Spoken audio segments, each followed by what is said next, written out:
ideas to help patients who are resistant to certain medications. Sinai-Grace is improving the patient experience. And if you can't run a marathon, don't worry, volunteer. These stories and more coming up next on Sinai-Grace Today. Hello, I'm Melanie Moss.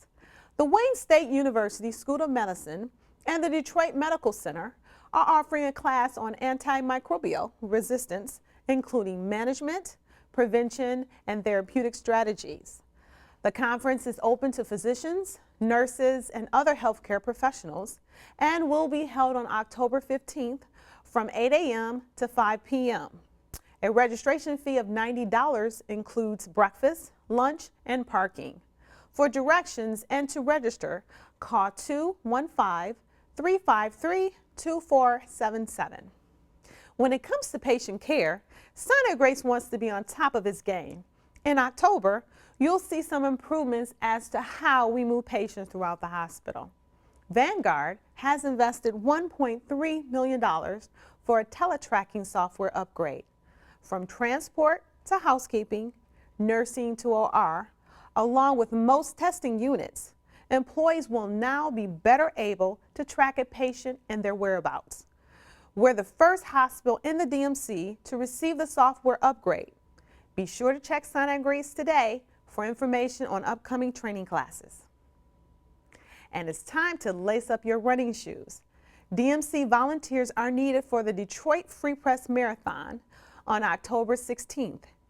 Even if you're not a runner, you can still support the event. If you're interested in participating, call 313-966-7217. You do your best to eat healthy, but sometimes there are just too many choices, and it's easy to pick the wrong one. Tine Taylor talks with Dara Bross, who says, eat this, not that.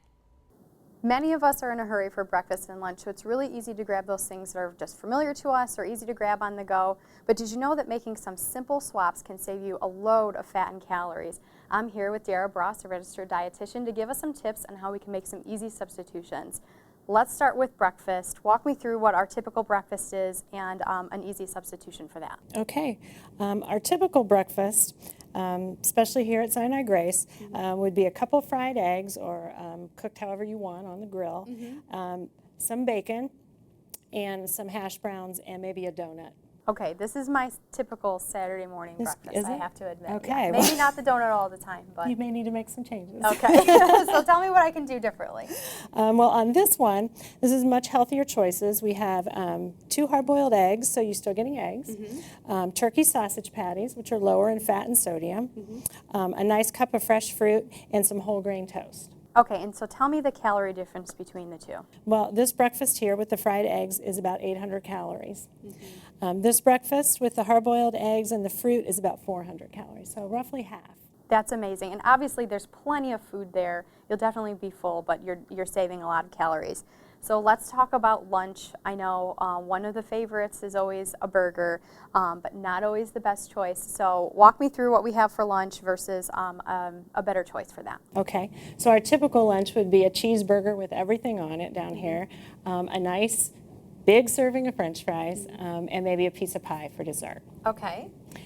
Some healthier choices would be a turkey burger on a wheat bun with some nice grilled vegetables on top for extra flavor, some roasted potatoes, an ear of corn, and some nice sugar cookies. You even get dessert. Okay, so tell me what the calorie difference is between the two. This one right here can be about 900 to 1,000 calories depending on the size of the burger and the size of the French fry portion that you get. Okay. This one is about 500 calories. And it really looks like you're getting the same amount of food, but that's a massive savings in calories. And in fact, if you make those substitutions, you're saving yourself 800 calories in a day, which is a whole lot of working out. Right, just in 2 meals. Yeah. We still have another meal to go. That's amazing. Yeah. So that's a huge savings. If you don't know offhand those easy substitutions to make, if you don't know maybe that turkey would be a better choice than a beef burger, what are some resources that we can use to figure that out? Well, my favorite one and the easiest one is to have an app on your smartphone. Almost everyone has an Android, an iPhone, or a BlackBerry to use, and there's some great apps out there. My favorite one is MyFitnessPal. It's free. also my favorite. And you can track the foods that you eat, the portion sizes, you can track exercise in there, so you really have a good idea of how much you're eating and how much you're burning. There's another one called Lose It, same basic idea. You can track your food, track your exercise, and it also gives you the other nutritional, so if you're looking for sodium, fat grams, that sort of thing, it tracks all of that for you.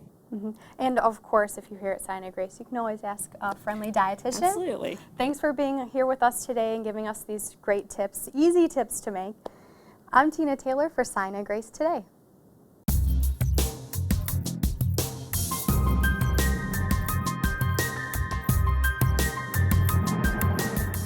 Is it true that when you have a nosebleed, you should throw your head back? Having a nosebleed is uncomfortable for not only the person having the nosebleed, but those of us watching it. So the best idea is just simply pinch the nose and lean forward. This will avoid you having blood trickle down the back of your throat. It's important to remember it takes about 9 minutes for the average person's nosebleed to stop. So we want to maintain constant pressure on the nose and avoid peeking to see if the nosebleed has stopped. One other trick of the trade is that you can put your finger here and press hard, and that will also assist in stopping the nosebleed. So, should we tip our head backward to try and help a nosebleed stop? The answer to this is no, and that myth is busted.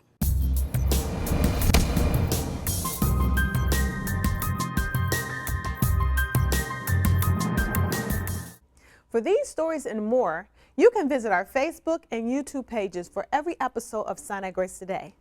I'm Melanie Moss. Thanks for watching.